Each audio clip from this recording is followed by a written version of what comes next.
Assalamualaikum warahmatullahi wabarakatuh. Waalaikumsalam warahmatullahi wabarakatuh. Selamat pagi anak-anak. Pagi Bu. Apa kabarnya hari ini? Pagi Bu. Sebelum mulai pembelajaran hari ini, kita berdoa dulu ya anak-anak. Siapa yang mau memimpin? Kasih Bu. Ya, boleh. Teman-teman, kita belajar. Ayo kita berdoa. Ayo mulai. Berdoa selesai. Nah, Ibu akan mau mengabsen dulu ya. Siapa yang tidak berangkat hari ini? Hadir semua, Bu. Oh ya. Gani, Hadir. Rosi, Hadir Bu. Nurul, Hadir Ibu. Ilham, Hadir Bu. ya. Selanjutnya kita akan menyanyikan lagu Garuda Pancasila. Boleh berdiri anak-anak? Boleh Bu.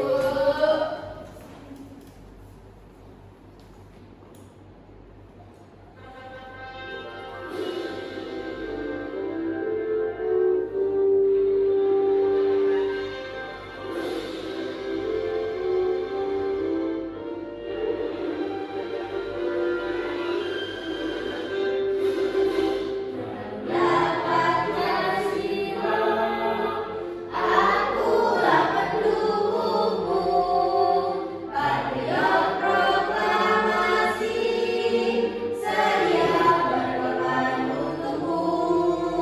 Pancasila dasar negara, rakyat dimakmur sentosa, Bhinneka di barisanku. Ayo maju, maju, ayo maju, maju, ayo maju, maju. Boleh Bu anak-anak. Baik Bu. Nah, selanjutnya sebelum kita memulai pembelajaran pada hari ini, kita akan belajar tentang alam Indonesia. Tentang alam di Indonesia, kalian tahu nggak? Belum tahu Bu. Ya, kita belajar. Kita akan mulai dari itu ya Bu.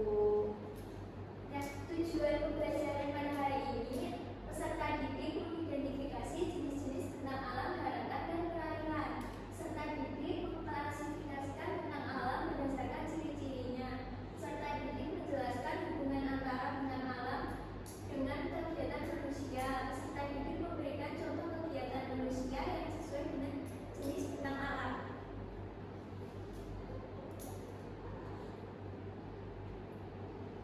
Nah, kalian pernah nggak melihat pemandangan di sekitar rumah? Pernah. Apa itu? Ada pohon. Ada sungai. Iya, ada Ya. sungai. Ya, itu tadi bentang alam ya anak-anak. Siapa yang mau membacakan apa itu bentang alam? Ya, dulu boleh. Bentang alam adalah bentuk permukaan bumi yang berbeda-beda seperti gunung, sungai, pantai, dan dataran. Bentuk-bentuk ini terbentuk karena letusan gunung, hujan, dan pergerakan bumi. Indonesia punya banyak bentang alam yang indah seperti gunung tinggi, pantai berpasir putih, dan hutan hijau. Keindahan ini adalah kekayaan Indonesia yang perlu kita jaga bersama. Nah, itu tadi ya, bentang alam adalah bentuk permukaan bumi yang berbeda-beda. Ada pemandangan, ada sungai, pantai. Siapa yang pernah ke pantai? Saya. Ya. Ibu, rumahku dekat pantai, Bu.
sayuran suhu sejuk karena cocok tanaman tertentu.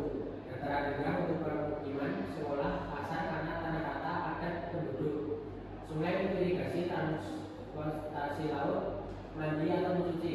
Sumber air, danau budidaya ikan, wisata air tenang, pantai atau laut, nelayan, wisata, pelabuhan, sumber ikan dan jalur transportasi. Ya, benar. Itu tadi ya anak-anak. Terima kasih Mas Ilham. Di rumahnya Mbak Nurul, katanya tadi dekat pantai. Ada Ya. pelabuhan tidak? Tidak ada, Bu. Kalau yang ada nelayan, Ada. Nelayan ada, Bu. nelayan buat apa? Buat cari ikan. Ya, berarti Mbak Nurul sering cari ikan ya? Enggak, kan aku bukan nelayan. Kamu makan ikan nggak tapi? Makan. Nah, selanjutnya ada klasifikasi tentang alam di Indonesia. Tentang alam di Indonesia ada gunung, pantai, dataran rendah. Siapa yang mau membacakan? Aku, Bu. Aku, Bu. Mas Gadis. Gunung adalah tanah yang tinggi menjulang dengan udara sejuk. Contohnya Gunung Merapi, Gunung Bromo, dan Gunung Semeru. Ya, benar. Mbak Oci. Pantai adalah pertemuan antara laut dan daratan dengan pasir dan ombak. Contohnya Pantai Kuta, Pantai Parangtritis, dan Pantai Bunaken. Siapa yang pernah ke pantai Parangtritis? Aku. Saya. Ya, Bu. Yang pasir hitam-hitam itu ya, Bu. Ada apa aja di sana? Ada air. Ada itu Bu, kepiting kecil berlarian di pasir. Oh, Ada batu-batu di tepi pantainya, Bu. Oh, Ya, ya. bukan, Bu. Terus ada dataran rendah. Siapa mau membacakan? Aku. Ya, boleh. Mbak Nurul. Dataran rendah adalah tanah datar yang letaknya rendah dan cocok untuk pertanian. Contohnya adalah Pantura Jawa. Ya, siapa yang rumahnya ada sawah? Aku. Belakang rumahku sawah, Bu. Sawah Tapi dekat pantai. Iya. Dekat rumahku ada sawah. Nah, alam di Indonesia, dataran tinggi. Dataran tinggi adalah tanah datar di tempat yang tinggi dan sejuk. Contohnya, ada apa aja? Dataran tinggi Gunung Kidul, Bu. Ya, Puncak Bogor, Bu. Puncak Sosok, Bu. Ya. Terus selanjutnya ada sungai. Sungai adalah aliran air tawar dari hulu ke hilir yang berguna bagi kehidupan. Contohnya Bengawan Solo. Terus Sungai Kapuas. Bu, mau tanya. Berarti kalau sungai itu harus air tawar ya, Bu. Dekat rumahku itu ada yang pertemuan antara air tawar sama laut, Bu. Itu apa, Bu? Sungai juga nggak dibilangnya? Iya, sungai. Terus selanjutnya ada lembah. Lembah adalah daerah rendah di antara dua gunung atau bukit. Tanah di lembah biasanya subur dan sering dialiri sungai. Biasanya untuk tanah sakit dan pulau. Oke, gitu Bu. Ya. Ya, kayak gitu. Selanjutnya ada lembah. Lembah adalah daerah rendah di antara dua gunung atau bukit. Tanah di lembah biasanya subur dan sering dialiri sungai. Contohnya nih kayak yang di gambar. Ya Bu. Iya, itu namanya lembah. Dan adaptasi di lingkungan kita ada pakaian, tempat tinggal, sama pekerjaan. Di daerah dingin kita memakai pakaian apa anak-anak? Yang tebal Bu. Baju. Ya, benar. Kalau di tempat tinggal, rumah di pantai sering berbentuk panggung. Untuk apa Mbak Nurul? Rumah saya nggak panggung, Bu. Joglo. Rumah saya jomblo. Oh, jomblo. Iya, Bu. Nah, kalau biasanya di rumah di pantai itu sering berbentuk panggung untuk menghindari air pasang dan menjaga sirkulasi udara. Berarti kayak di tempat dong, Bu. Rumah panggung. Rumah panggung itu kayak yang rumahnya Upin Ipin gitu bukan ya? Iya, itu rumah panggung. Nah, selanjutnya ada pekerjaan. Orang memilih pekerjaan yang sesuai dengan sumber daya alam di sekitarnya. Terus selanjutnya ada contoh adaptasi lainnya. Siapa mau membacakan? Nasi, Bu. Ya, boleh, makasih. Makanan khas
Ya,